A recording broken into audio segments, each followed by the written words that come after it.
Young Junk. What Netflix masterpiece? You talking about the Welcome to the Micheaux Mission, 2 Men, 1 podcast, every black film ever made. My name is Vincent Williams, and I am joined as always by my partner. Hey, holla at your boy. This is Len, a.k.a. the Bat Tribble. And here we are, the first week of September, or as we call it, Doctober, which comes before October. It's not Doctober. What is it? Doc to school. We are going doc to school. Doctober, which comes before October. And as we begin our journey into documentaries, Lynn is at bat with a documentary from 2005, RIZE, covering the culture of crumping and clowns in Los Angeles. But before we get to RIZE and see if it is arisen, how are you, Lynn? I'm doing well as I go doc to school for September, ladies and missionaries. And doesn't that just roll off the tongue? It does. Doc to school. Yes. Mm-hmm. We're going doc to school. Doc to school. Yes. We went doc to school last year. Mm-hmm. You were fine last year. Oh, was I? Yes. Now all of a sudden it's Doctober. Which does roll off the tongue. But it's not what the month is. It makes you think that it's October, and it's not. Well, if you call it Doctober before October, you say it all together like a pimp named Slickback or a Tribe Called Quest. Or you can just go doc to school, which is what we're doing here. And shout out to each and every one of you out there watching us live as we stream from Young Junk, Philadelphia's premier video podcast palace, to Instagram, to X, to Facebook, and as well to YouTube. Hello, missionaries. Good evening, one and all. Vincent? Yes. We've got a big show tonight. Big show. A lot going on. So we're going to jump right It's documentaries. Yes, which is why we're going doc to school.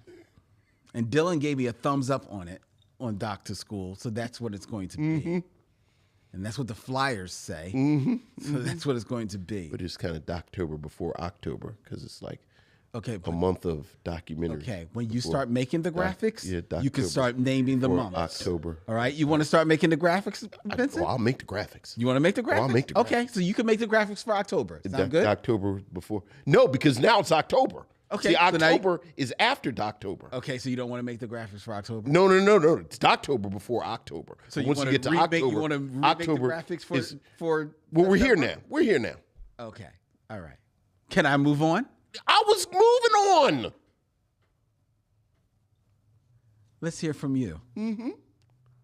With your emails, or as we like to call them, Missives from the missionaries. So what else is going on, Lynn? we have emails, Vincent. Ooh, missives from the missionaries. Ooh.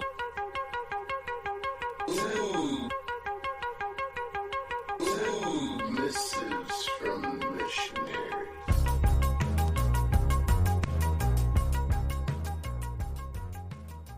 Mrs. from the missionaries. Folks, we have an email, Vincent, from Michael Sykes. What's up, Michael? With the subject line, King of New Jack City. Hello, Len and Vincent. I listened to y'all episode on the 1990 movie King of New York. For years, I've been hearing people compare the two movies. Speaking of King of New York and New Jack City. Sure. Me personally, I think New Jack City is way superior. Don't get me wrong. I like King of New York. It's a good movie, but it's not even in the same league with New Jack City. New Jack City has better developing characters and background than King of New York. We know what motives Nino Brown, Detective Scotty Appleton, and hell, even the old man had for each other. And little of their background whereas with Frank White, none. We do this in real time. He's saying that they had more of a background than Frank White in The King of New York, which is one of the things that we landed on. Absolutely. Which again, we didn't see that coming. No. Upon rewatching of the Well, movie. you know, I think the thing about King of New York is you caught it when it came out. And I'll just speak for me. And then you kind of build it up in your mind. Exactly. But how often did you actually circle back and watch it? Yeah, So- and watch it with a little bit more distance, because you may have watched it like the following year or something like that, but you're still kind of like in that younger frame of mind. And the problem is, so many films after that covered the ground more fully. Yeah. So that it's like, ugh. Yeah. You know what? A film that I think fell.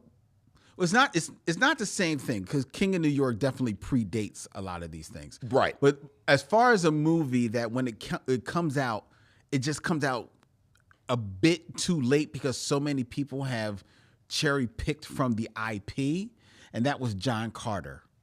Did you ever see the John Carter movie? I 100% agree with you. And I didn't see it, but everyone who's ever watched it, including you, because I feel like you've told me that before, has said it, and just being familiar with the books. Yes. Which predates everybody. Which predates everybody. I mean, that's Burroughs,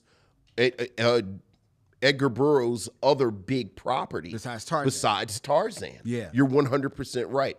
And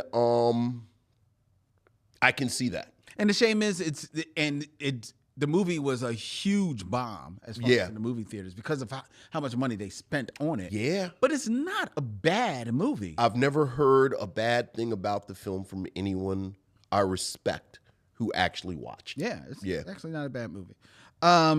Michael actually continues with a question. Okay. Asking why do we think that people compare the two movies? And I think we've kind of covered that. It's mostly just time period. Right. And so much of the cast. That's true. Yeah. And the second question, if Frank White and Nino Brown were in the same universe and had a war, who would you put your money on and why? Love your fan, Michael. I would say Nino Brown because he was vicious. Exactly. He was way more vicious. Mm-hmm. Yeah. It's sort of like the difference between Marlowe and the Barksdales. Mm-hmm. Exactly. So. Exactly. All right. We got another email from Michael's email brother, Michael Lockett. All right. Len and Vince, y'all done did it again. Uh-oh. In a good way. Oh, good. I love the Micheaux mission for so many reasons, but chief among these is that you two dig into the crates sometimes and throw on a track that I never heard from an artist I am very familiar with. Okay. This week was not one, but two bangers.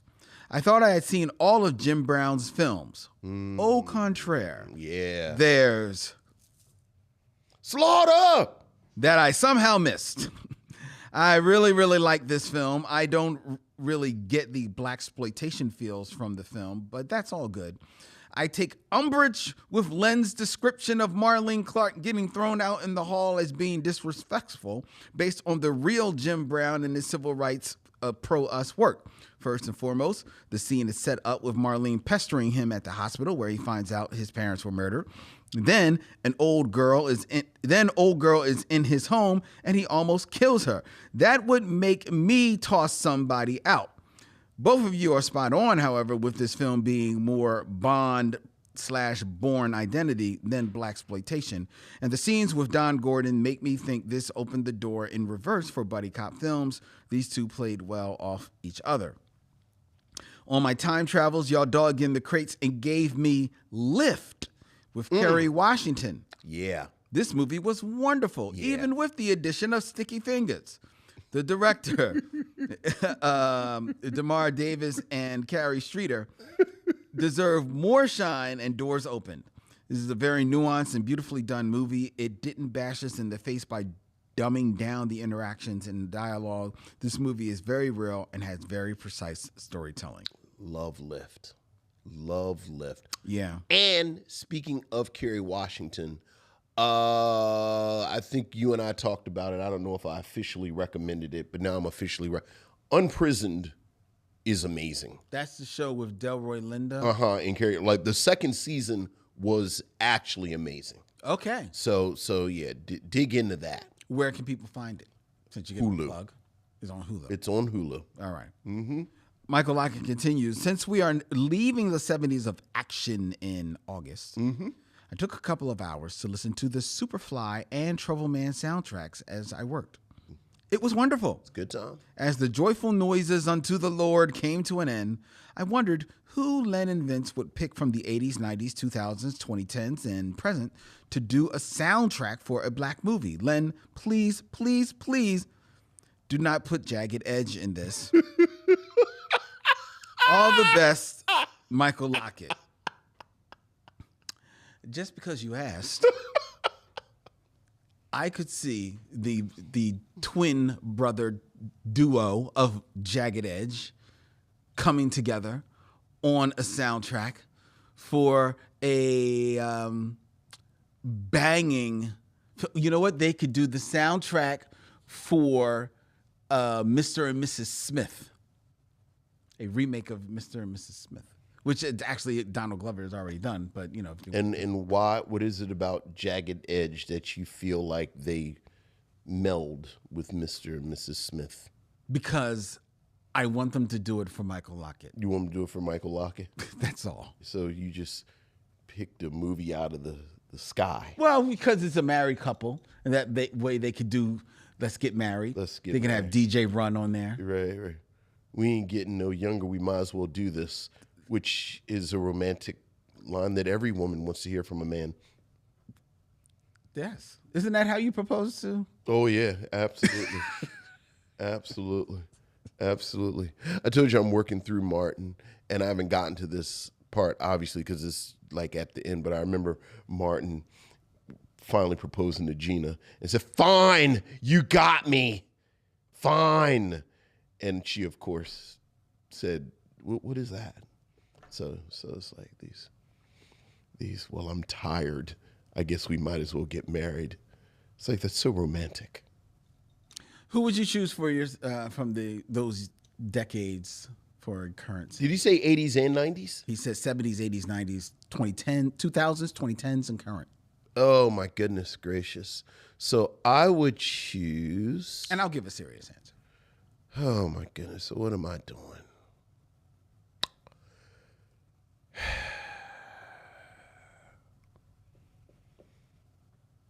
I think I'd pick Soul to Soul. Soul to Soul. Interesting. Soul to Soul is my group. And I would want them to do the soundtrack for something urban and cool. So like instead of the approach that they use, which obviously was perfect, and just bringing in different artists to represent a vibe, but I feel like Soul to Soul, if they had done the soundtrack to Love Jones, would have been really, really cool. Okay, I would choose, and I don't care what the film is, I would choose Anderson .Paak. Oh yeah, that's perfect. Yeah, I would love to see him like really flex on a soundtrack, and I would love to see him do a soundtrack, because I think he would do an interesting soundtrack, but I also think he would do an interesting score. Absolutely. Yeah. Yeah, that's a good one. Yeah, that's a real good one. That's why I would choose. All right. Thank you, Michael. Thank you, Michael, for that email. Thank you, Michael 1, for that email. We also got an email from Courtney. Hey, Courtney. Hi, Len and Vince. You both may not receive this email, but if you do, greetings. Well, we did, so there you go. What I am going to say may be a slight appreciation post, but it's well-deserved. Okay. As I was watching our beloved black sitcoms like Living Single, it made me appreciate one of my favorite tropes amongst black women: the bougie and the luxurious women who do not settle for less. And that one person that comes to mind is Regine Hunter, played by the underappreciated Kim Fields. An African-American treasure. Kim Fields, to me, deserves her flowers, and to me, she is not celebrated enough. Regine Hunter is sometimes left out of the conversation when it comes to fashion icons amongst black women in black sitcom history. Her style just shows that 90s fashion, in my opinion, doesn't get old. I really want a film that highlights both the quirky, socially awkward black girl, but also has a bougie mindset. It could be coming of age or a regular comedy, just a girl who is quirky but wants the greater things in life. Your viewing choices for this month are similar to mine.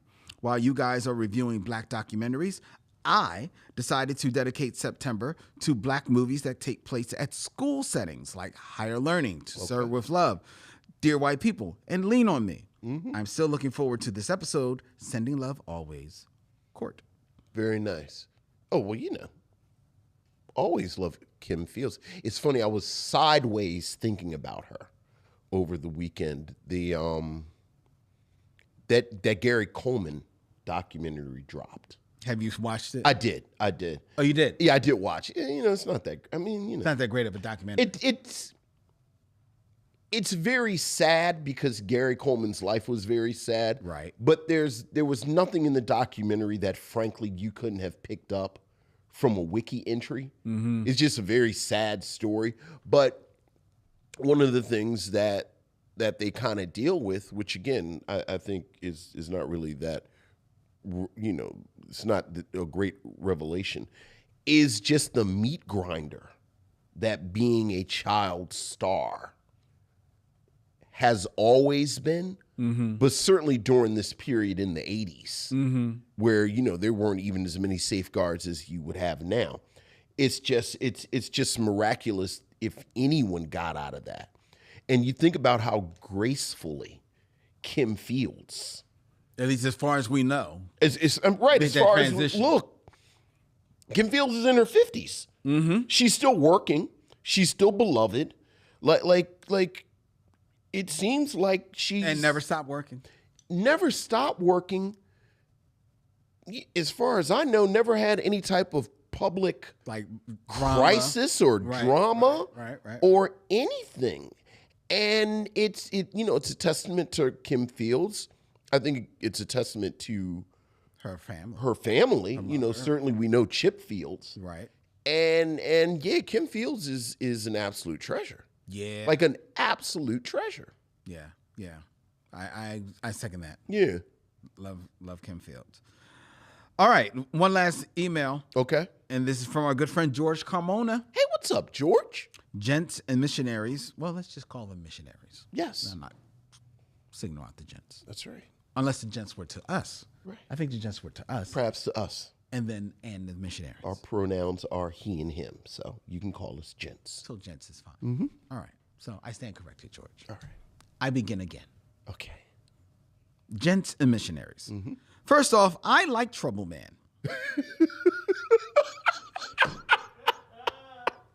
Okay. That's been our emails. I mean, all right. I'm not going to do them like that. There are people who like Trouble Man. There are people. Yeah, Trouble Man has fans. Yeah. Apparently. Yeah, Trouble Man has fans. So it's not that crazy. He continues, I understand your pushback about T and his character traits. On watching it, I immediately created my own backstory where he was a disenfranchised CIA/special ops agent who got out of the game and used everything he's learned to carve his own space in this messed up world. With that framing, I was cool with the film.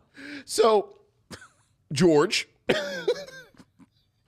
you created an entire narrative that has nothing to do with what we see on the screen at all. None. And then that helps it work. All right, all right, I'll go along with that. Sure. And how could we forget that the evil landlord was played by Gordon Jump of WKRP in Cincinnati fame? Yes, he was. That's true. I wish I could have found a version with the correct music because that was my biggest what the H. That's the thing. There is a version with the actual soundtrack. It's on YouTube. Yeah, you got to dig a little bit. But you will find it. But if you just rent it and there are some copies on YouTube that have the because I did the same thing. I watched it, and then like for the first, I was like, something's wrong with this music, and I said, let me go on YouTube, and boom, made the difference.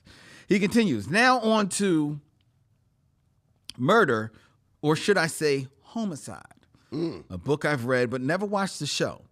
Looking for something to watch on the Bird channel, saw Homicide, and between Vincent's emphatic recommendation and remembering how much I enjoyed the book, I dove in. To use some Legion of Superheroes jargon, this is getting geeky, this show is sprocking amazing. You can see the seeds it planted with shows like Oz, The Wire, and even Brooklyn Nine-Nine with characters, dialogue, storytelling techniques, and the casting of talent. I'm still in season 1 because I slowed down to savor it. I will be evaluating my list of top 10 shows on completion. The Bird channel owes you some money. Have a great show, George Carmona. Yeah. I was telling Lynn before we started, we just watched 3 Men in Adina yesterday. And which is a hollowed episode. Which again, I cannot emphasize enough, is the 6th episode of the show. Season. I couldn't even breathe the last 10 minutes. Yeah. Like it is a masterclass. So yeah.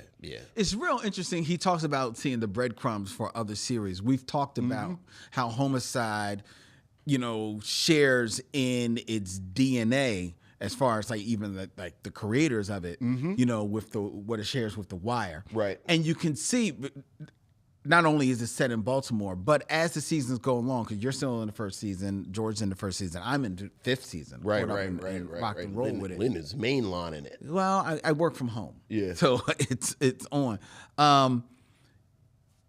You can see where, I mentioned how you can see like similar actors, but you can definitely see the breadcrumbs because as the show is morphing and trying to find its way, we talked about how it's a low-rated show. There was a lot of network interference with it, and they said, you got to make this like pop a little bit. And there's commentary about how they have to smash in sex in there a little bit. But also, it starts to do. The lens becomes widening. And it starts to look more at the politics of policing. It starts looking at the connection between the police and the media. Right.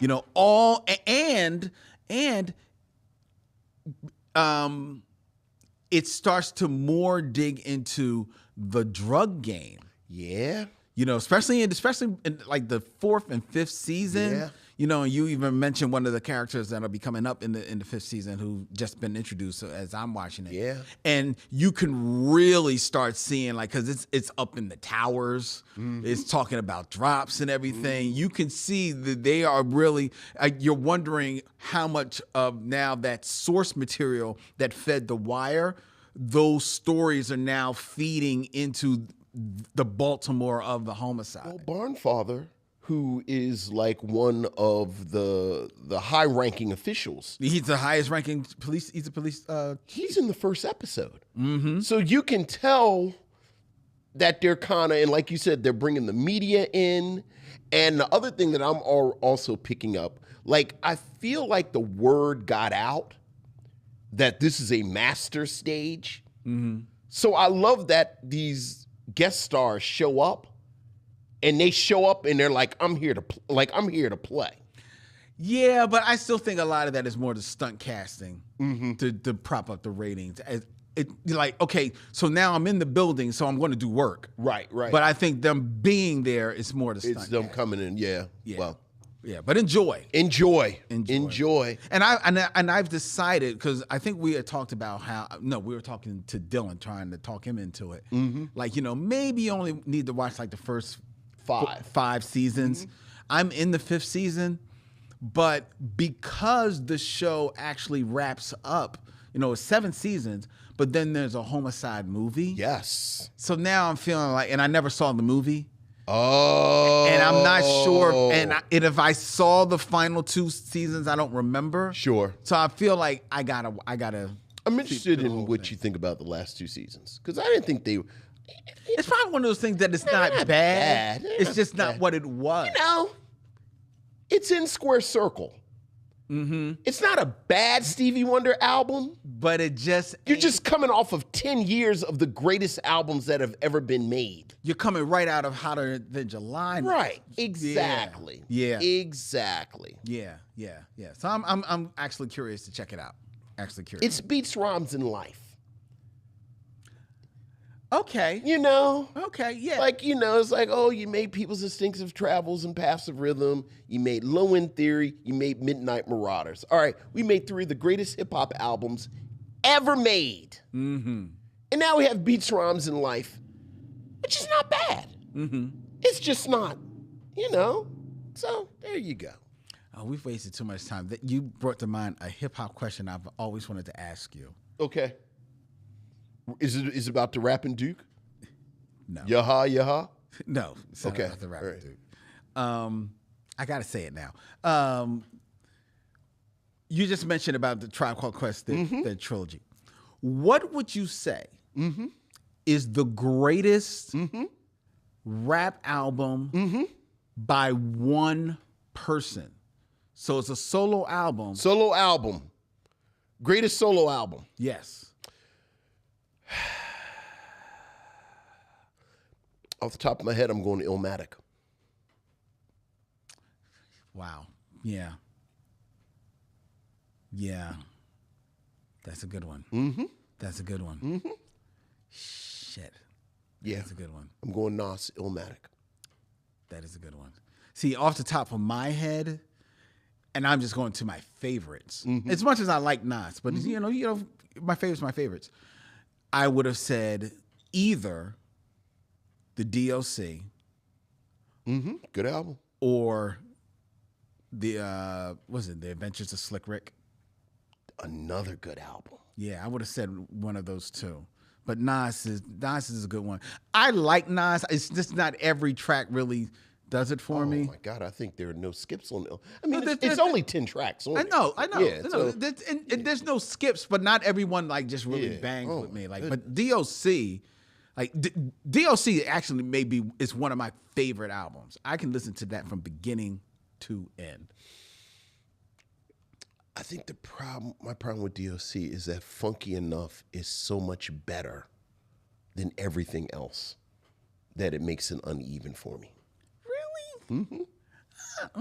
I think that's one of so. Okay. But all right, all right. That's why we have these conversations. Yeah, that's why we have these conversations. Not the Rapping Duke though. No, we're not gonna go with the Rapping Duke. I'm talking about the Rapping Duke, Vincent. Yaha. No, not gonna go with the Rapping Duke. Okay. You can talk about that in October. After Doctor School. Oh.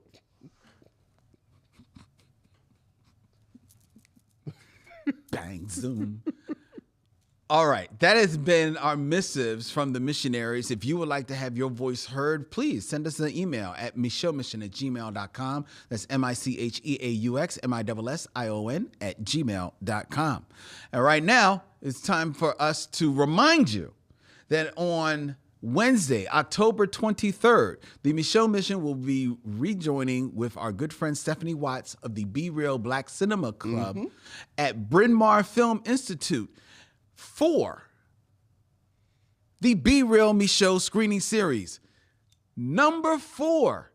And for the month of October, which is horror, which is thrillers, which is suspense, we are bringing you the movie that gave the world John Boyega.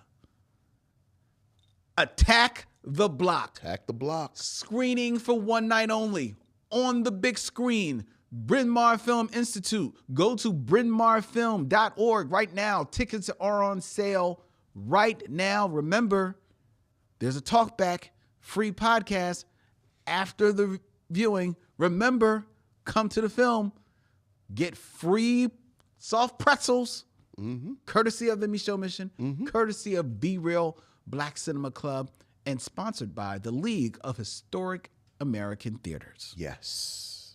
All right. All right. And now it's time for the top 5.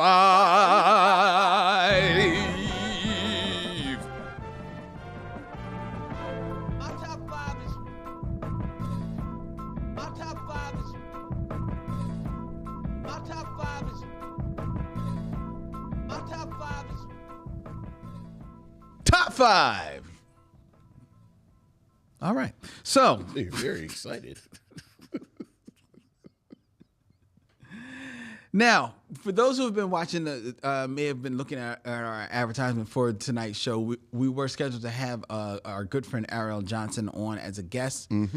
She unfortunately could not make it, so we hope to bring her on at a later date. Rain check. Most definitely. Ariel's always welcome. But we were definitely excited to have her on the show because we are going to be reviewing RIZE from 2005, which is a documentary about a fantastic dance craze or culture in South Central Los Angeles, crumping. And we wanted her on because not only being a professional geek, she is also a huge historian of dance, dance culture.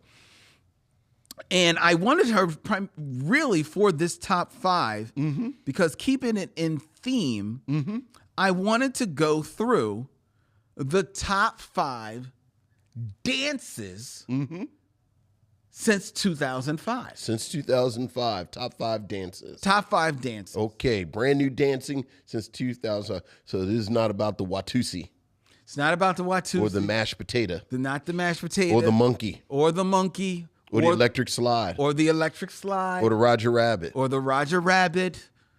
Or the twist. Or the running man. None of those. None of those. Prep. No. We're not prep. We're not prep. I'm going to hit the prep. Is that the last one you know? I like to prep. I like to prep. Hit that prep.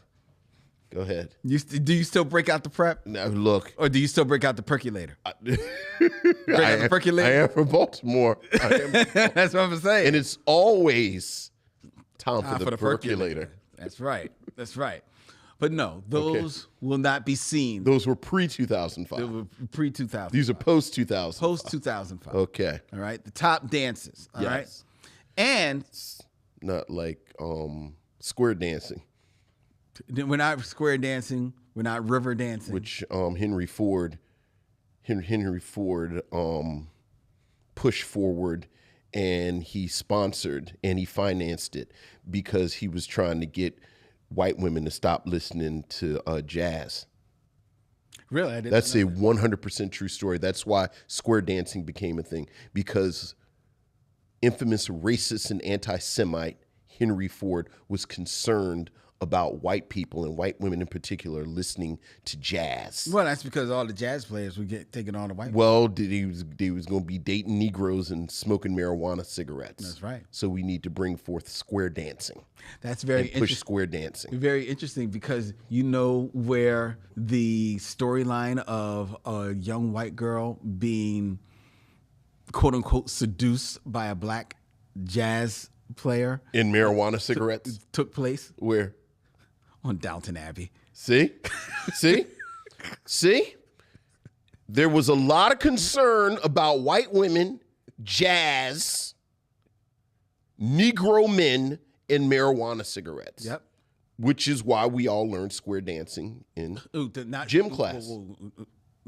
What we all? You didn't take it when you were like in middle school? I never They didn't- learned square they didn't dance. have square I dance? know of square dance. Yeah, square dance. I never learned square Well, a dance. lot of schools They teach square force dancing. square dancing on And you? that's where it comes from. That's Henry that Baltimore Ford. stuff. And that's not Baltimore at all. That's nationwide. Nobody in Philadelphia, they did not teach square dancing. I guarantee you there were schools in Philadelphia that taught square dancing in gym class. I guarantee you this. No, I don't believe so. Okay. I don't believe so. All right. No. It was a nationwide thing. That- Look it up. Henry Ford, square dancing, racism. No, I believe you No, in no. the story, but as far as it happened, Does Philadelphia have public schools? yes, Is Philadelphia in Pennsylvania? yes, Yeah, there were schools in Philadelphia. I would say at least to the early 80s where you could learn square dancing in probably middle school. I But that's pre 2005. Right, because certainly there's no racism in Philadelphia. There's absolutely no racism in Philadelphia. We're living in a post-racial society. Right. Who could imagine in Philadelphia somebody was doing something that was rooted in racism? That's crazy talk. Not Philadelphia. A city that loves a fictional white athlete more than they do their real black ones.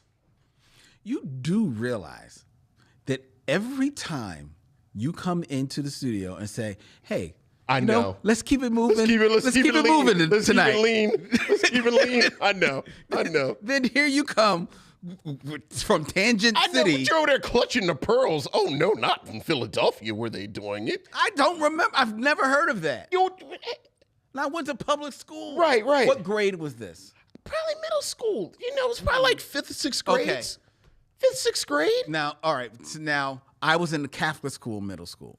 Okay. I don't remember any of my I was middle in school Catholic friends. School too, yeah.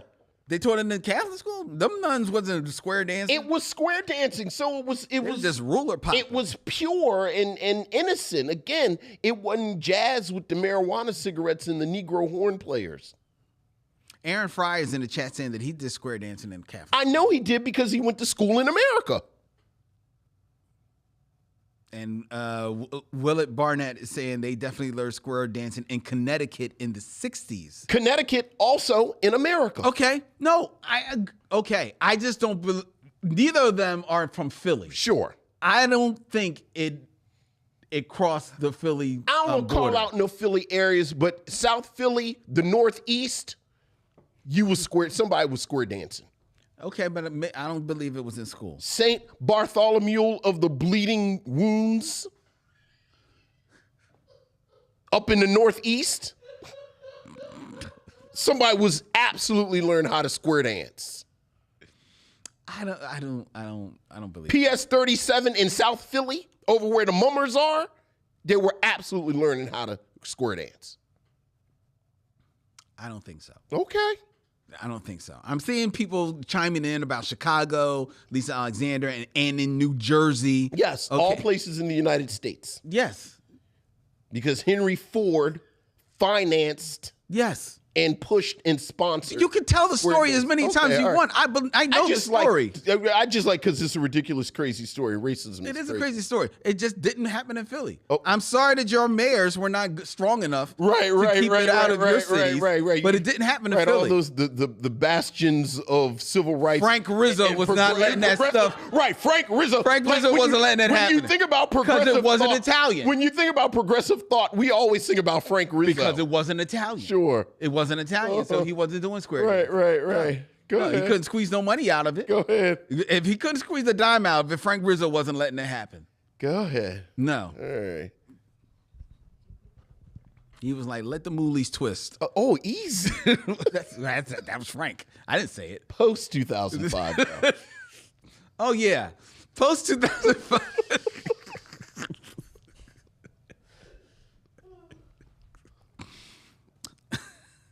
God, what is it? So these are the top 5 dances since 2005.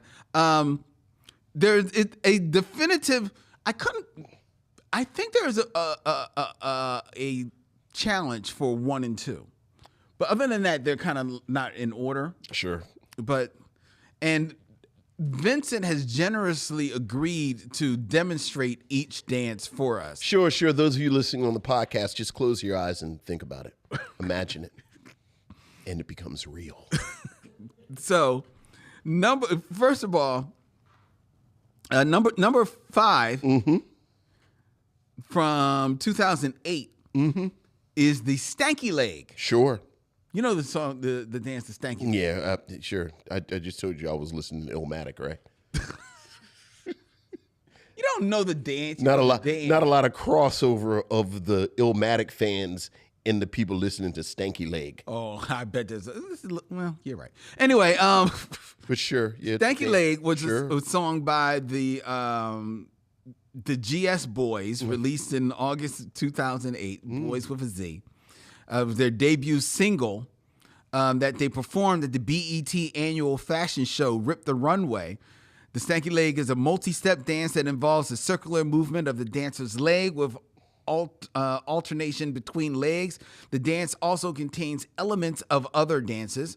Actually, at the 2009 FIFA Confederates Cup, the United States forwards Josie Altidore and Charlie Davies used this dance as their goal celebration, and also during Super Bowl 57, Travis Kelce caught the football, caught a touchdown, and immediately also celebrated with the stanky leg. Well, there you go. There you go. There you go. You gonna stanky leg for us? Probably not. No? What's 4? All right, number 4. This is a dance that I know you have done. Okay, sure. Okay. I think you've done. Sure, go ahead. And that is the Cupid Shuffle. You know, I don't line dance. Jesus, Fitz, what do you do at weddings? No. I sit and I drink bourbon and look at people. Make cutting remarks. You don't line dance? I know. Come on, Vince. And you know what? It's actually anti-black that I don't. That is actually something. is. Like that's actually a line dance. That's a strike against me. That's real talk. It is. Yeah. Does Wendy line dance? No. One of our few regrets. This is a true story. We did not have line dancing at our wedding. Did people talk about you? They did. I have an aunt that's mad at me right now. You told the DJ no line dance. We 100% said no line dancing. We had the bougiest, most Tyler Perry villainous wedding. And then we said, no, we did no line dancing. And I regret it. That's the truth. I regret it. If I could do it all over again, I would have it. But I don't. It's not too late to line dance, Vincent. At least do the Cupid Shuffle, which was by the rap artist Cupid. Sure. From his 2007 album Time for a Change. It was Time for a Change. Yes. It was like an album about social injustice. No, wait a minute. It was like a song about prison reform. It was a song about the destabilization in the Middle East. It was a song about racism, and then it was the Cupid Shuffle. Well, his reasoning for creating the Cupid Shuffle, I named it the Cupid Shuffle because people were stealing local Louisiana songs and concepts and dropping them nationally.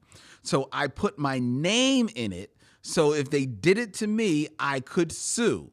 Nobody knew what to call it or how to categorize it. It's just a feel-good song. Even today, when that beat drops, people run to the dance floor like it just dropped yesterday.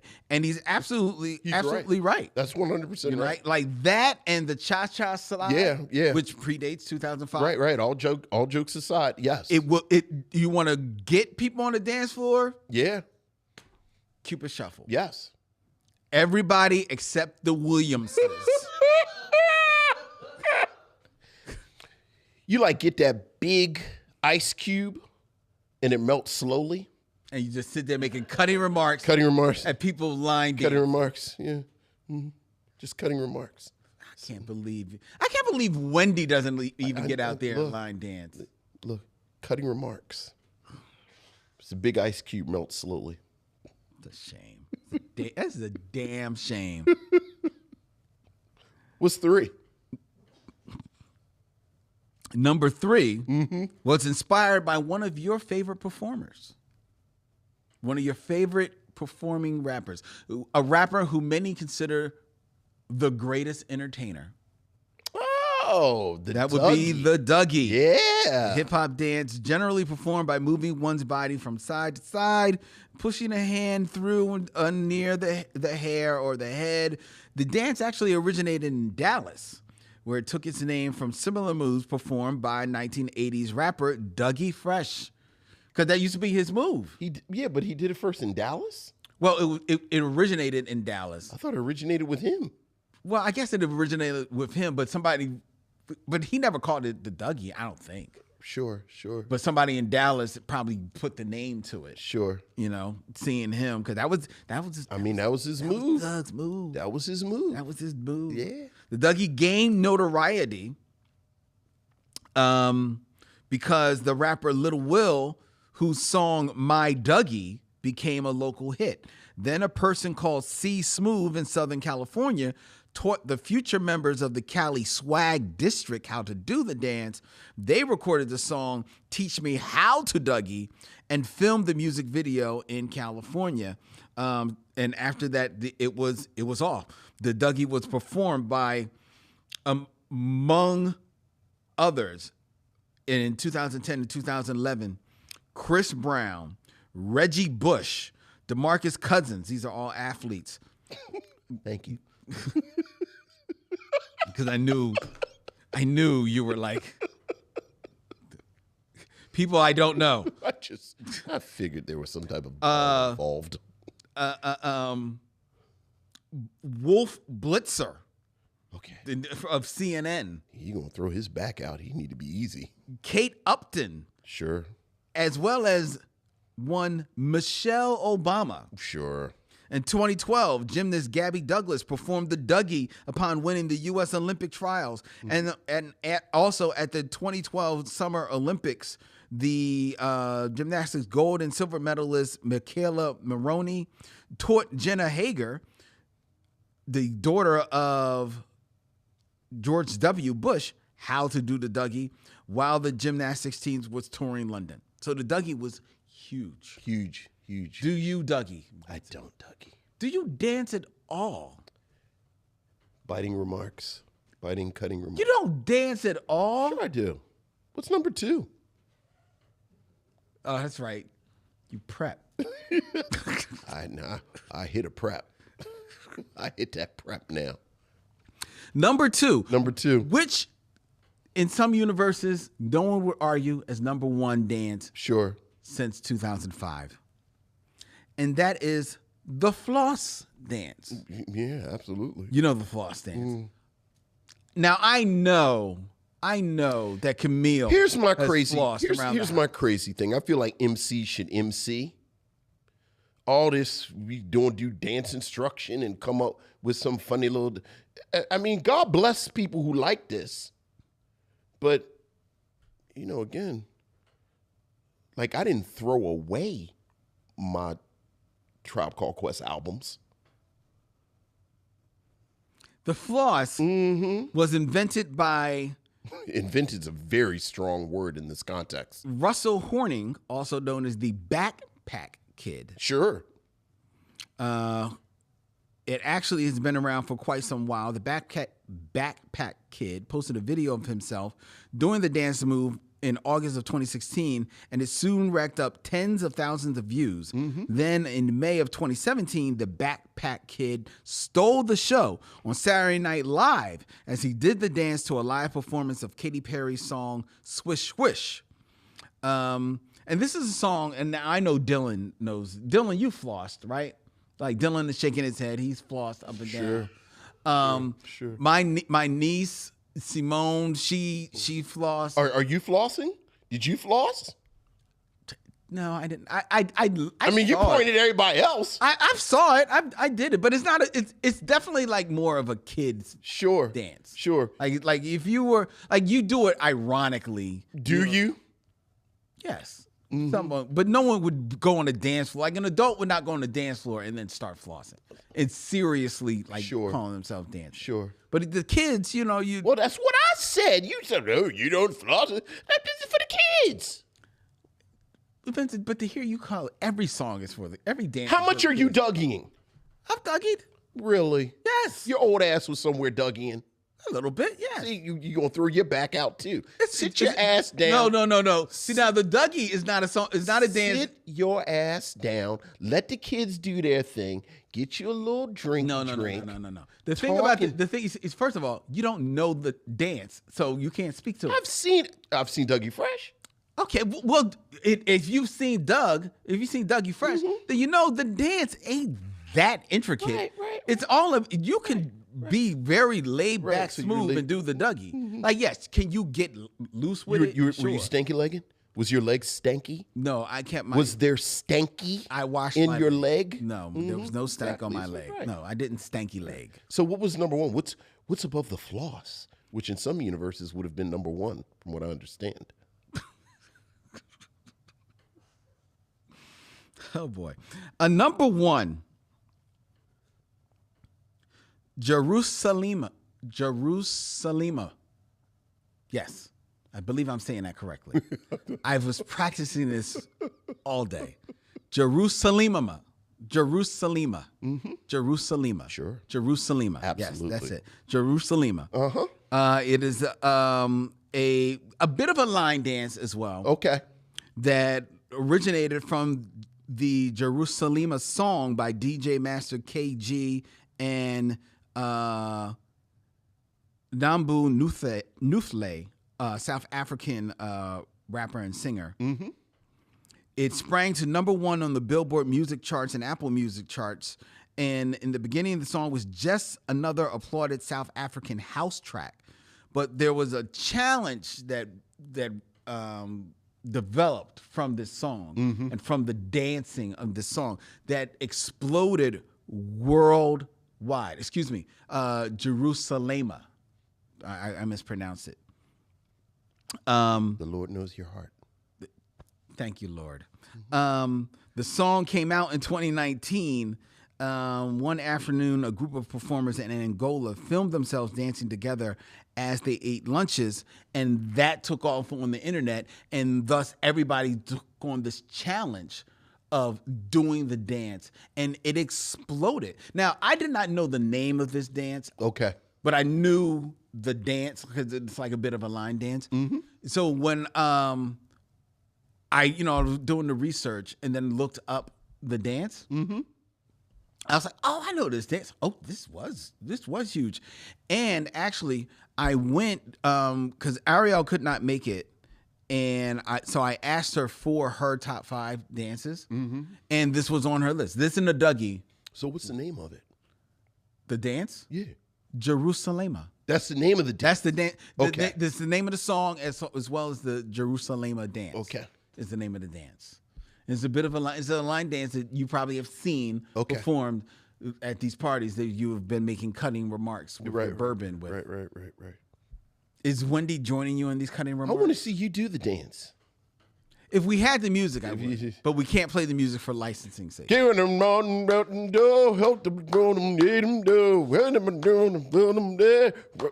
to your partner. That doesn't work. No, that doesn't Can't do work. it. That doesn't work. You know why? Because that's racist. What? What you were Hold your just doing? partner, humble. All right. Well, there you go. So that's the top 5 All right. dances. All right. I actually flirted with my mind of actually doing the dances. Yes. But then I realized that it probably wouldn't be a proper camera setup. Sure.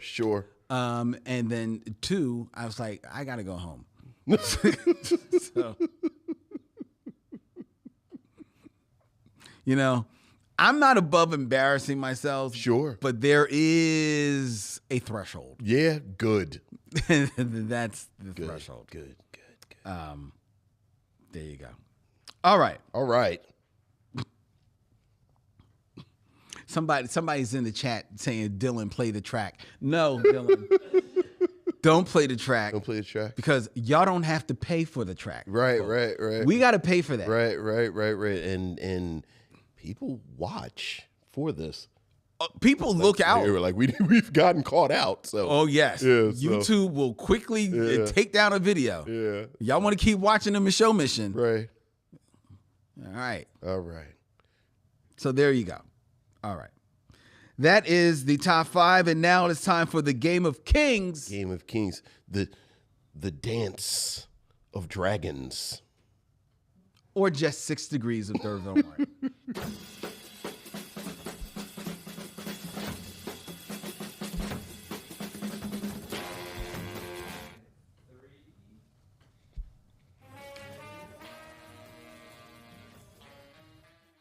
theme, Vincent, we are going to be reviewing the documentary RIZE Yes. tonight, which is all about the dance craze of crumping Yes. in South Central Los Angeles at that time. We're going to be connecting in 6 films or less to that dance sensation all unto himself, D'Urville Martin. Mm-hmm.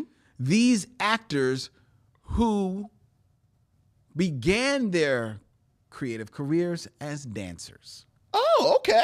Excellent. Excellent. Excellent.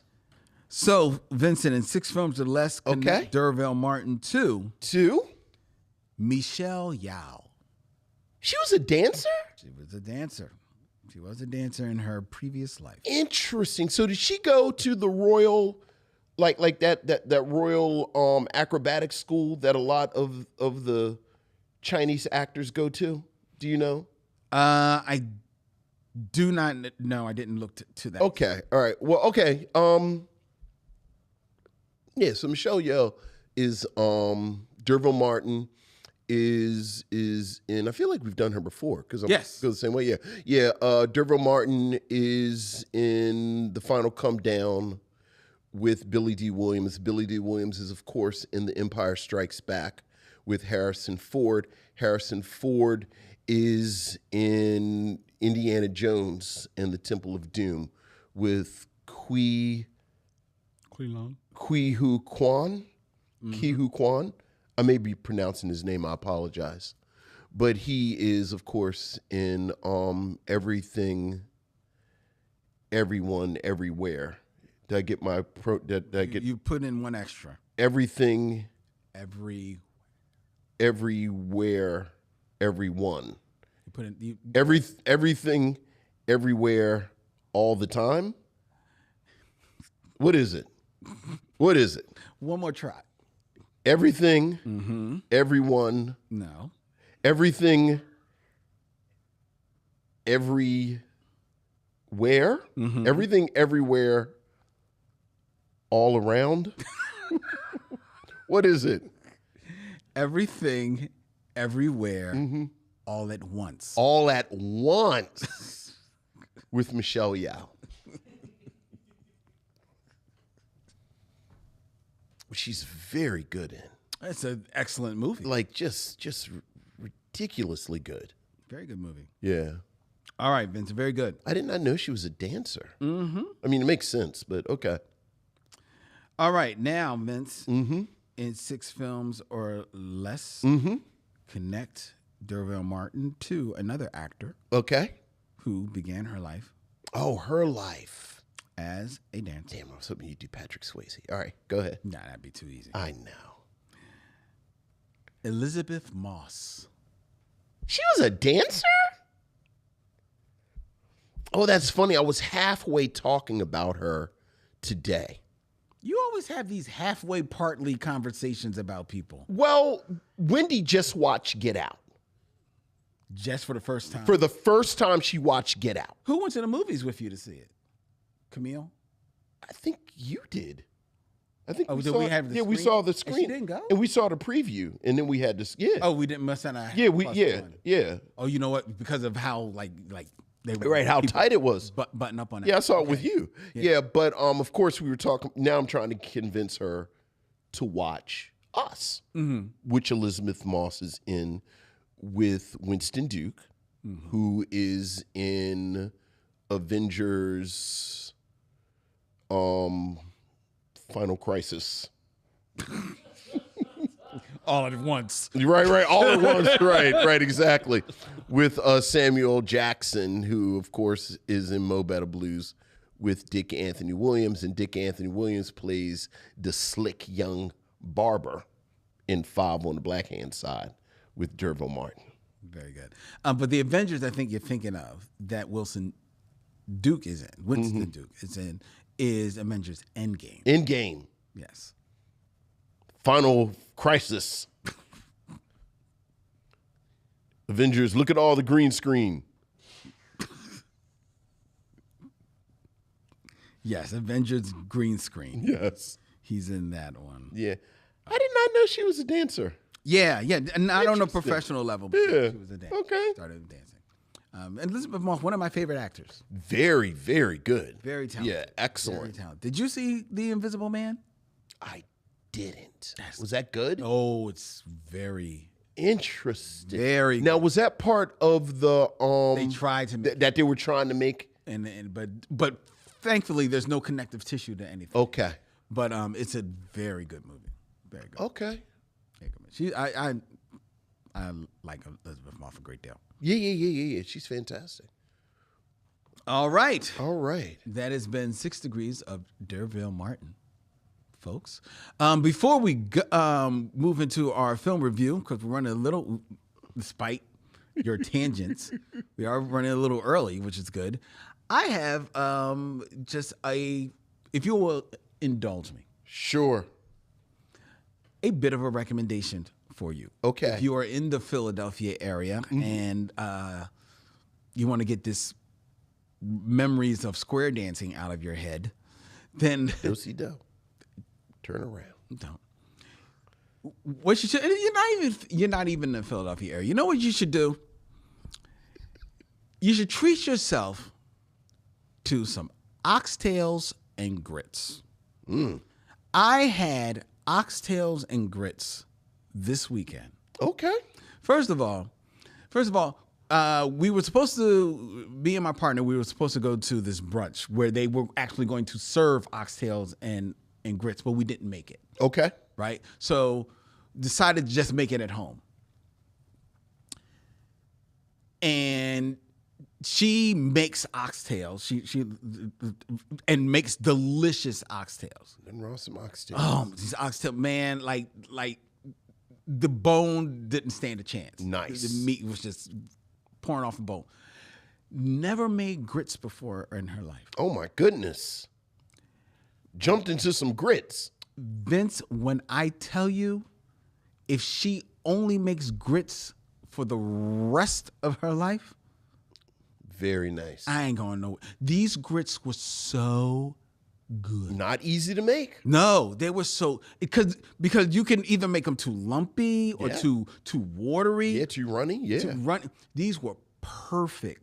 Very nice. And then with the runoff from the oxtails, and then Vincent, it was, dude, I never get a second plate. I got a second plate and mad that I couldn't get a third plate. Very nice. It was so good. Very nice. Treat yourself. If you have not, I had never heard of oxtails and grits. Right. You get them with rice or Yeah. Yeah. So But dude, oxtails and grits is the thing. All So right. I am telling you, missionaries, I want you out there within the sound of my voice. Get yourself some oxtails and grits and report back. report back. And let me know that this needs to take over the land. Okay. It does. Okay. It does. All right? All right. You're an oxtail guy. I love oxtails. And you're a grit guy. I love grits. I've never put them together. You've got to make it happen. Okay. You've got to make it happen this weekend. Challenge accepted. You're not doing anything this weekend. Not. See? There you go. Oxtails and grits. Oxtails and grits. All right. And to you too, missionaries. You too, Dylan. Stop with them peanut butter and jelly sandwiches and get yourself a real meal. All right. Hostile. Well, Aggressive. I'm looking out for him. Okay. Tough love. Oh, he needs it. And cut your hair. All right. It is now time for us to move into our review of RIZE.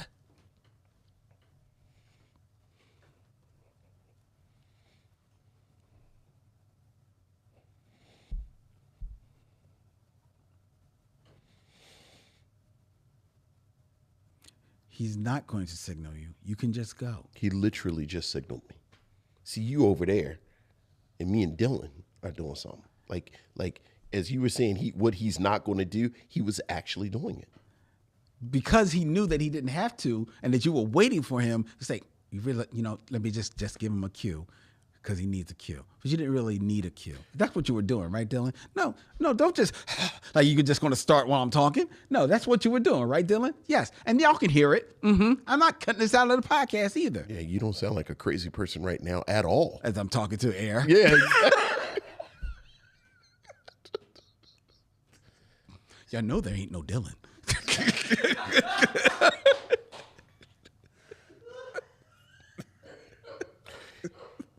There was a Dylan, but he died 80 years ago in a fire on this night. In a tragic square dance accident. Because a marijuana cigarette had fallen while they were doing a Lindy Hop listening to jazz. Listening to Nina Simone records. Right.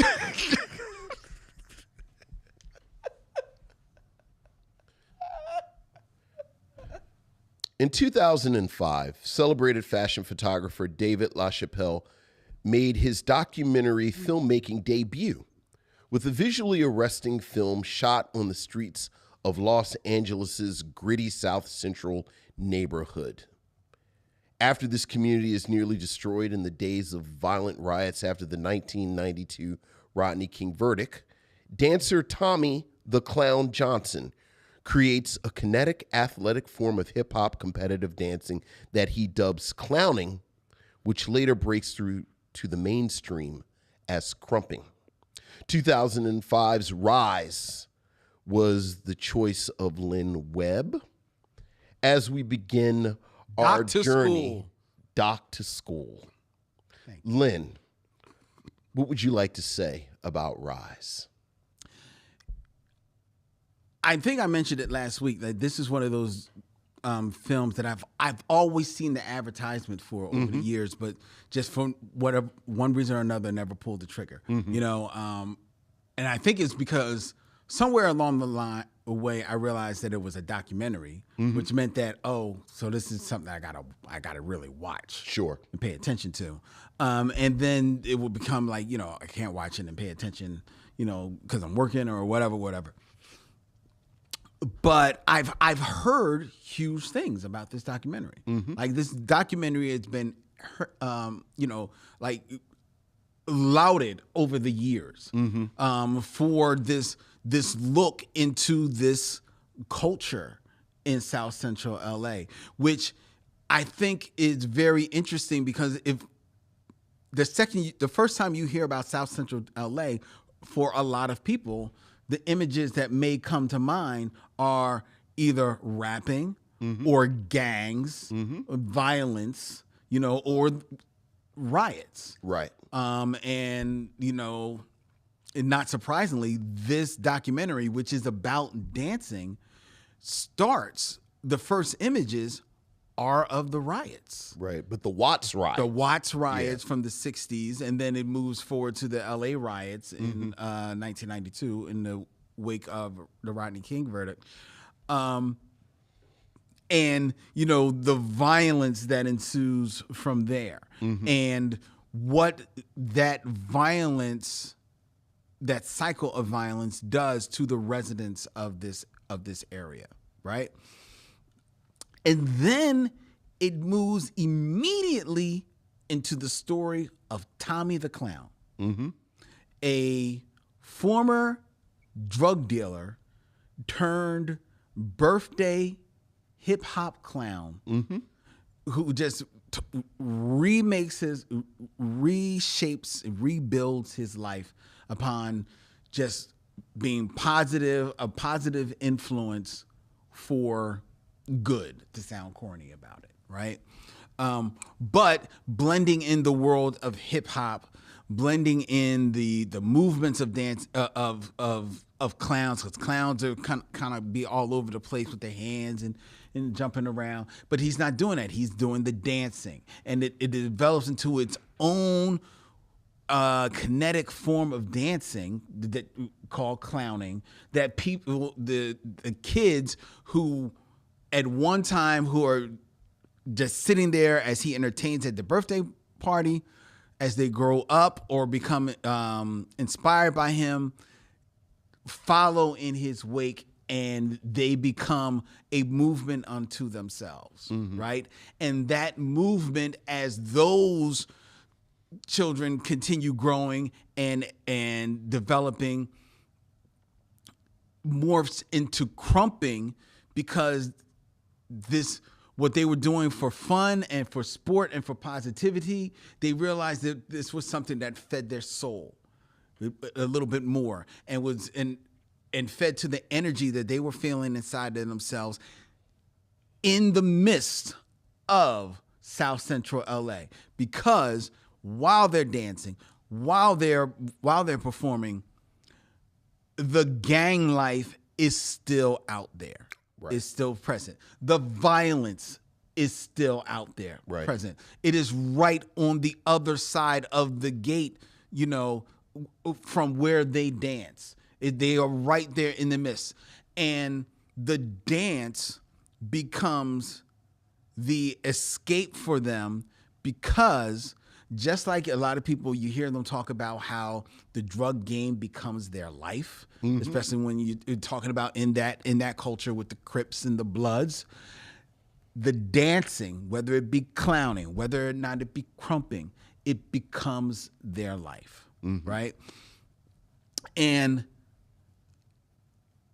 that really spoke to me, because as a bit of an artist myself, I know how much my artwork, my drawing, my writing feeds who I am. Right. And it is very much a part of me. And sometimes when I feel like I need to get away from stuff, I can always pick up my pen and just go to paper and draw. I can write out things. And dancing is that for people. All the dancers that I've encountered in my travels, dancing becomes their life. Sure, absolutely. Which is why I wanted Ariell here, because dancing is her life. She was the comic book store owner, but she never stopped dancing. She was a dancer first, will still a dancer, will die a dancer. Right. I know people that whether or not they dance in burlesque, they dance on a stage, they do hip hop dancing, they do ballet dancing, they do jazz dancing, they do tap dancing. Dance is their life. Because that is their movement. That is what gets their blood going, right? And watching this documentary, which I said when we came in, is my favorite type of documentary. I love a documentary that just turns the cameras on and then just gets out of the way. Right. And lets life happen. Sure. And lets these people tell their story. Doesn't have to have talking heads in there to psychoanalyze, what is crumping. You don't get you get a bit of a definition of what is crumping, but that's from the dancers. It's, and it's not a tutorial at all. Right. There's no breakdown of it. And because it's so much more than just the dancing. It is a part of them. And the way that this David LaChapelle, which speaks to him being a photographer, being someone who is familiar with capturing life and putting it into the circle of his lens, and extrapolating the world there.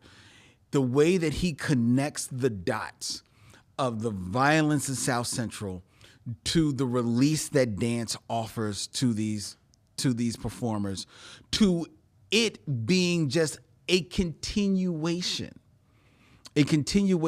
of the spirit that has been with us since Africa, with archival footage to prove it. Right. And how I've always...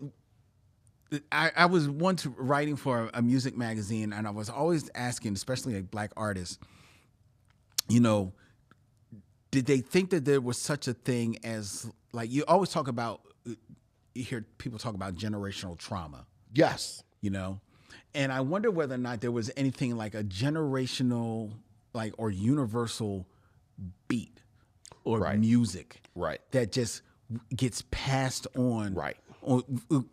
subliminally in some way from all of us, right? And this movie, this documentary, actually gives image to that, Right. which makes the dancing that occurs on screen just that much more alive, that much more vital. And then when you hear these performances, whether it be Tommy the Clown, who has returned to prominence because he's just appeared in Kendrick Lamar's music video, They're Not Like Us, which speaks to, how much of a cultural figure. He's an icon. He's an icon. He's an icon. He's an icon of LA. Yeah. Like, because everybody, when he shows up in They're Not Like Us, everybody, he got Tommy. He got Tommy. Right. It's a rat. But Tommy the Clown, to the dancers from Lil C, Miss Prissy, Tiny Eyes, all of these dancers, Larry C. Larry. Yeah, Larry. Don't forget Larry. Got to remember Larry. It's just, and how much that informs their life. It becomes the escape from the violence that is right around the corner, that unfortunately does strike in this movie. One lost soul, unfortunately, but to see how much of informs in their life, and it really is just a beautiful story, because because, like I said, David LaChapelle gets out of the way. It is just so honest and pure, right? And these are performers in this. At the time of the documentary, they're in, like, most of them are in their late teens, early 20s. Yeah. But to hear them, because of the world they live in, feeling to a degree defeated, because they know they're living in this, like, they go outside and they wear the wrong colors, they dance the wrong way, make one false move on a corner, and that can be it. Sure. But they also recognize that this can be an escape for them. It's an escape for them to release the fury that is within them, and everybody is understanding, because crumping is a dance that can come off as kind of like almost a violent, force of arms and legs moving and jumping around and throwing your body against one another. But what it actually is, it's solidarity. As singular as the dancers are, when they are dancing, they are in solidarity with one another, which is why there's always the cipher of dancers around them. That's why when they bounce off one another, they push off against one another, but that's just to receive more energy, And then there is a cathartic release of energy where you see where everything is spent, and because everybody knows exactly what they're dealing with. They know from the story that is being told right there on the screen. It was like just a moving event watching this documentary. And then it also, and you see the connective tissues with early Africa, but you then show a bit of connective tissues with the church. Yeah. The church as well. Right. Right? But not in any type of, like, not turning a blind eye to it. There is connection there. There is solidarity there. There is at least a oneness of spirit of what we want. Not saying that one is greater than the other, because these are not church-going kids, not all of them. Right. Because some of them are, and that is beautiful, and they're not turned away for that. It is such a beautiful thing. And smartly, as the crumping and the clowning becomes almost here to a gang of itself with their different sets. You know, they get into a battle royal that Tommy the Clown puts together at the Great Western Forum. This is a big thing. It was a big. I don't know if you know this. This is where the Lakers play basketball. Yeah, I know it's a stadium, and it was huge. Yes. Yeah, And it was full. It was full. Yeah. For this battle royal that is a fantastic event. Yeah. It is a absolute fantastic event of unity, of dancing, of energy, of righteousness, of music, of the neighborhood, a city coming together in celebration. Does it end on a slightly down note? Yes, but that's just, again, the reality of where they are, just peeping its ugly head as it is wont to do. But it doesn't stop the show. It doesn't stop the show. We get up and we rise again. But with these different sets, there was one moment that they show where there is a set of the Crumpers. And there's there's this street Crumpers and that street Crumpers and the business Crumpers and the religious Crumpers and all this stuff. And then there's a group of Asian Crumpers. And they show them in the beginning when they're doing all this list off. And they don't come back again till just before the film ends. Right. And they speak of we crump too. You think we can't dance like black people, and then you see them crumping, and then you see this one lone white guy, who is a member of some set, I don't know, and he's getting into it, and people are talking about people think I can't do it, but then they see me and I get on there, whatever, and then that's it. You never see them again in the film, and they don't show up until damn near the end of the film. Right. I appreciate that they at least showed them. But I'm glad that they weren't a big part of it. Sure. Because as much as they can crump, they can't dance like black people. Right. Because they would not have the same connection to the church. They would not have the same connection to the generations from which this was born. Right. They would not have connection to what is really going on in the streets that is feeding this energy, this dance culture. Right.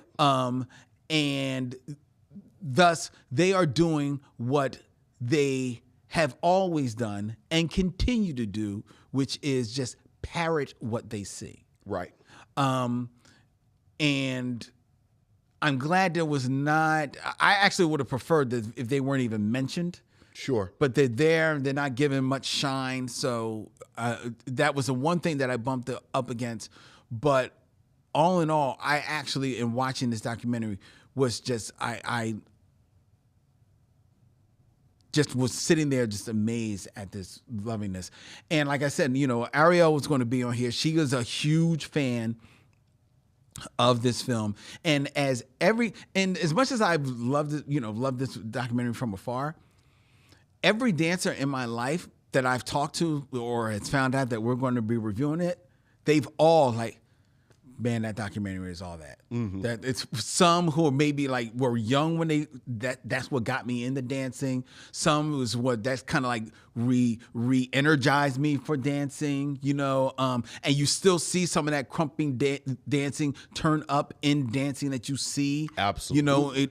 Now on stages everywhere. Because a few of the dancers have gone on to become choreographers, so like I said, Tommy the Clown is still doing his thing.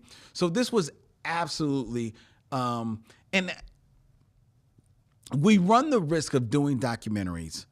Most of the documentaries we're going to do are going to be good documentaries. So it's really just how much they're going to speak to us. Right? Absolutely.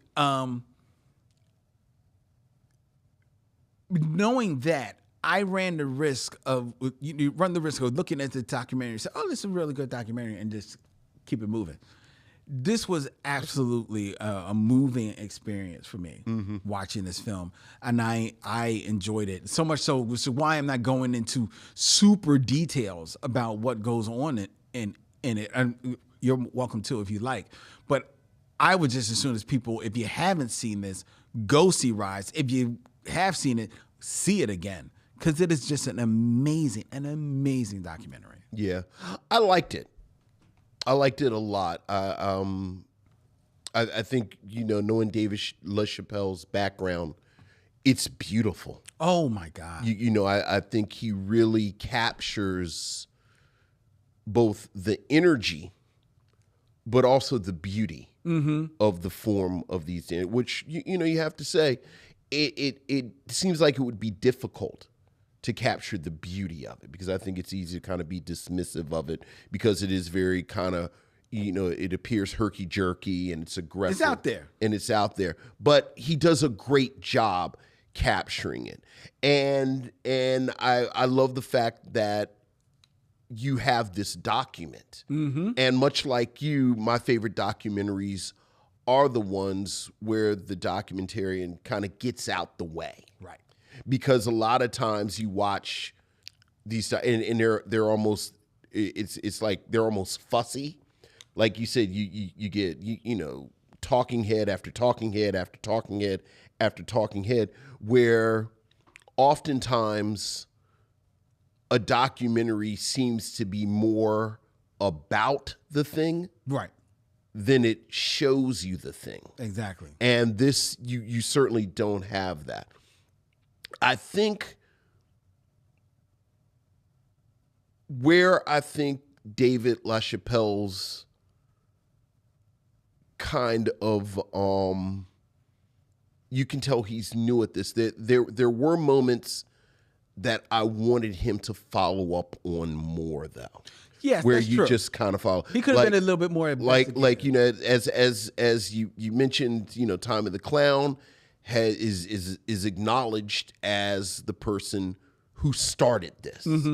But about midway through, you see that there has been a transition, that now you don't even want to say a new generation, because I got the sense that all of the dancers who crumped worked with Tommy the Clown at some point. Certainly a few of them. And had just sort of broken off. Yes. But the documentary never really explores what happened. Yeah. That you go from this to the other.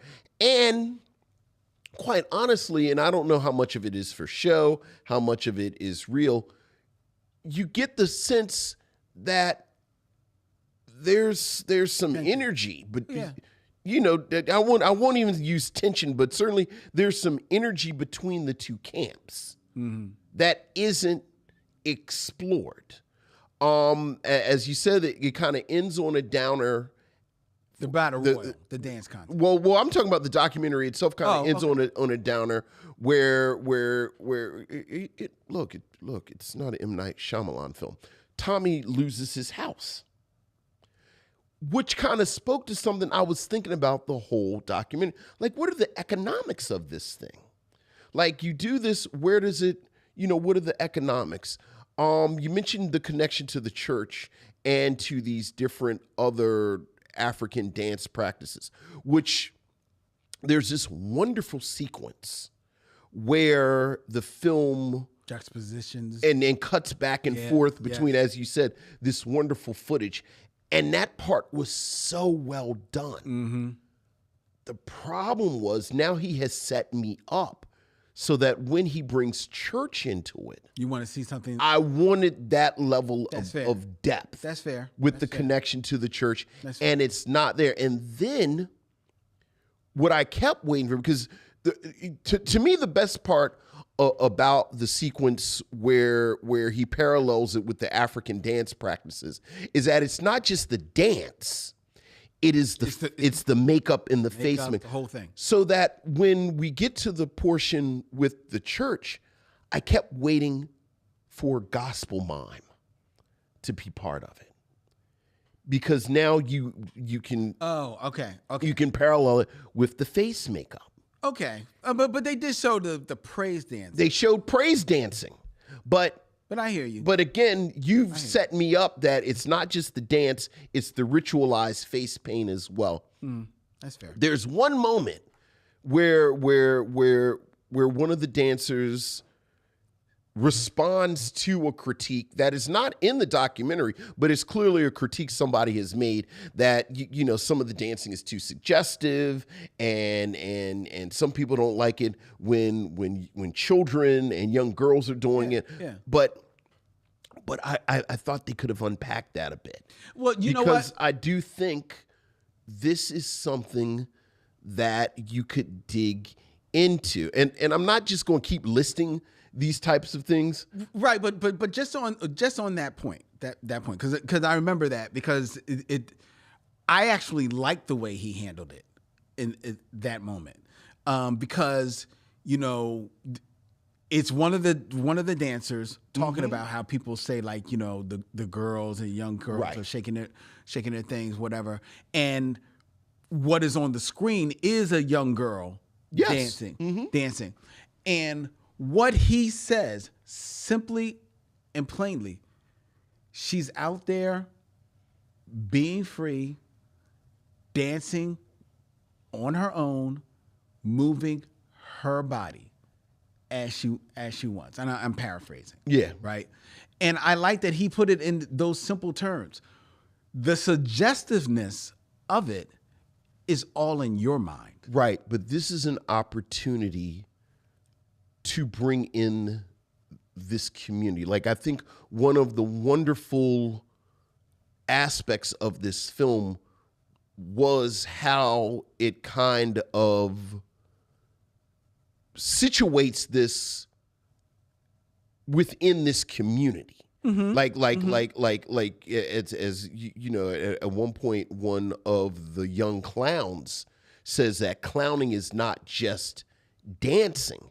You have to perform for children. So part of this definition is performing for children, which, just to circle around, like, I wanted to see how the crumping maybe differed with their relationship to the community. And I thought, again, if you've set up that community is part of the definition, let's hear from some older people. Let's hear from these people again. Now you're maybe integrating it into the church and this. So I think a more seasoned documentarian would have followed some of these threads. I do too, and I see where he could have been a bit more investigative. Right. In developing the story. Without it becoming this fussy thing like we're talking about. I see where he could have done that, but I think, and you're right, one, he's new to documentaries at this point.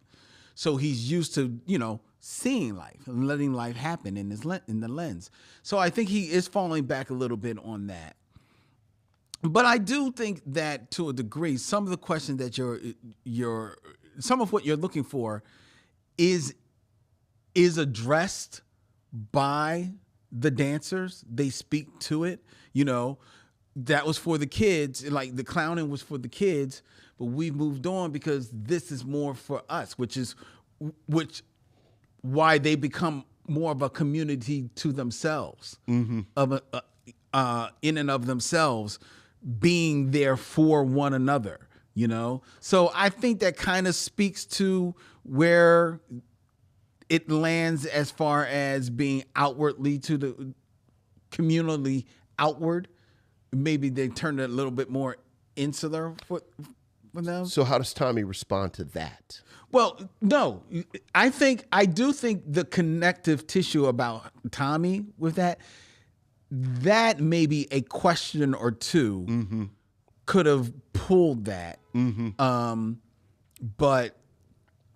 But an argument can also be made that you see a little bit, at least enough about how, let me rephrase that, a window into how Tommy is receiving that when you have the scene with him and Larry and they're mocking the Crumpers.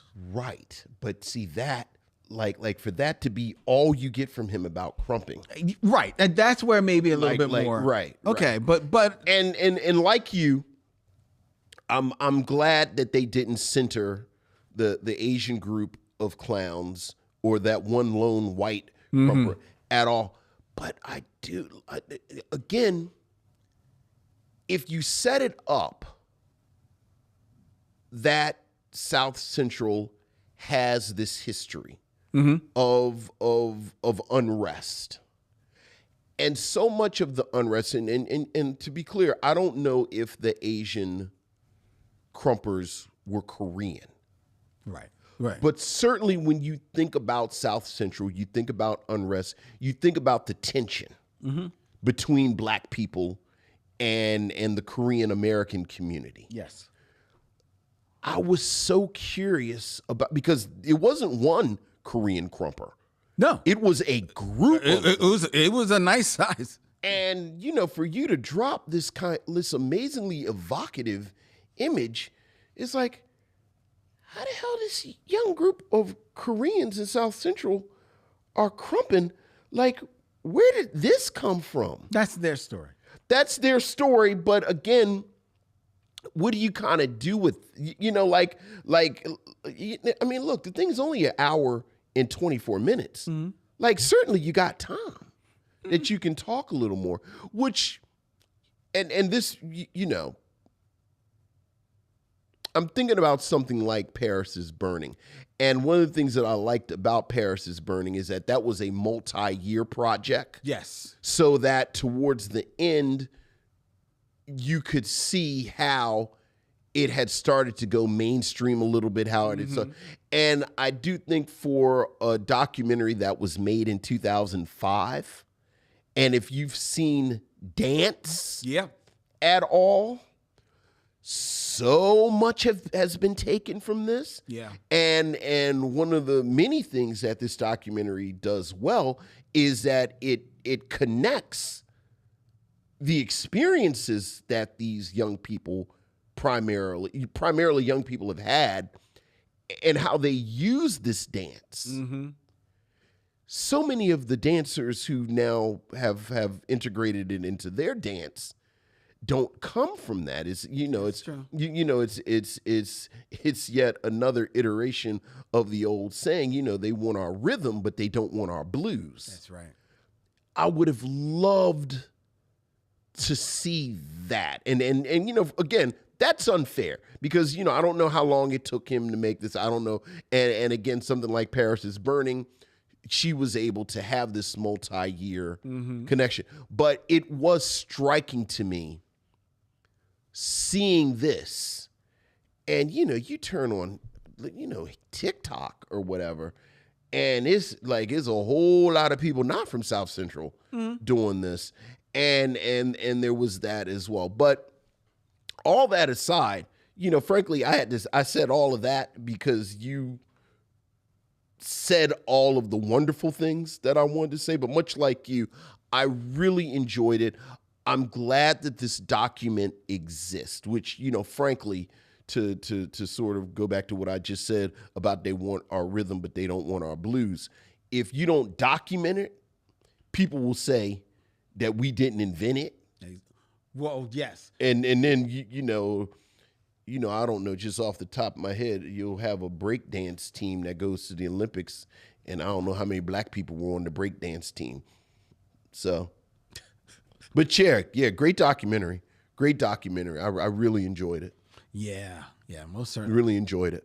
And I think it goes without saying, missionaries. Would you recommend? We would highly recommend that you see RIZE. Yeah, I agree.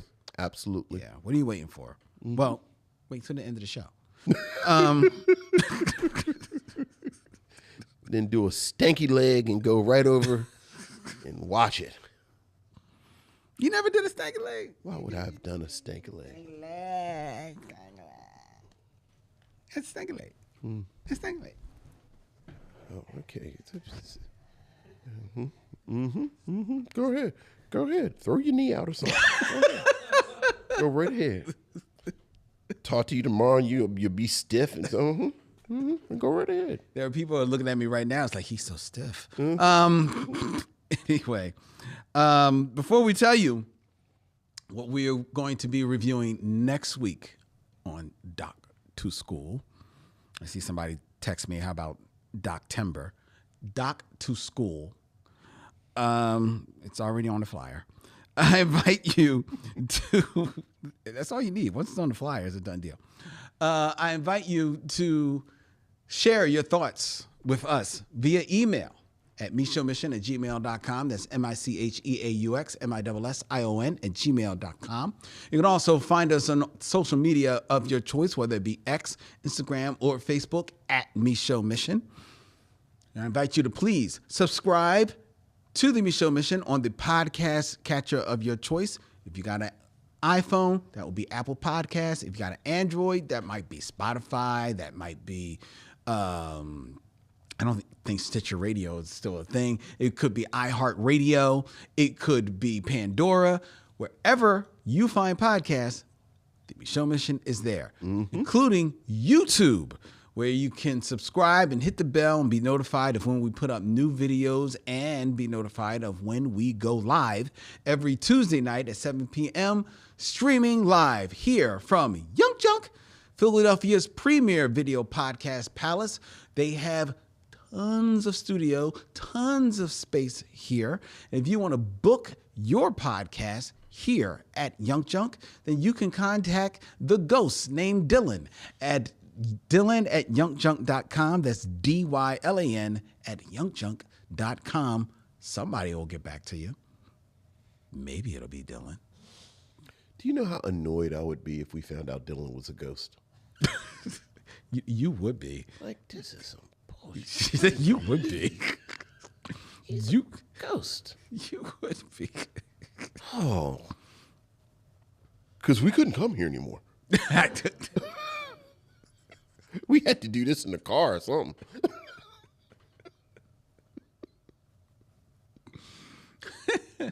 You remind me of when, if any of you have ever come to the Be Real Micheaux screening series, how we choose our films, that we show 2 trailers to the audience, and then they choose the film that we're going to watch. We saw The Last Dragon in August, and we showed Attack the Block as a trailer. Yes. And then we showed, what was the other film? I don't know what that devil thing was y'all had put up there.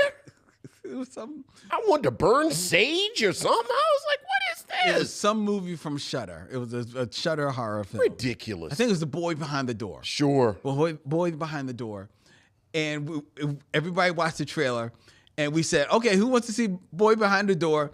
People started clapping. Who wants to see Attack the Block? The Crowd entire goes theater crazy. went crazy. And Vincent immediately said, oh, thank God. Oh, yeah. Because y'all want to be here without me. Right. Because I was not watching this. It's ridiculous. It's ridiculous. Oh, man. But August is coming. August is coming. The Micheaux Mission is also a proud member of The Podglomerate, thepodglomerate.com. They make podcasts work. I think you meant October is coming. What did I say? You said August is coming. Just confused everybody. I sure did. Maybe I'm a ghost. Oh, I'd be so angry at you if you were a ghost. Think how my partner would feel. Never mind. Where was I? Okay, next week here on the Micheaux Mission, we will be watching a documentary that Vince has selected from 2018. Yes. It is a documentary that I actually was not aware of, but it is about a story for the ages. Yes. From the past. It is about a man who we call, and the world knows as, Mr. Soul. Mr. Soul. Next week, here on the Micheaux Mission. Until then, he's Vincent, I'm Len, and in parting, we say, We'll see you when it's time to meet again.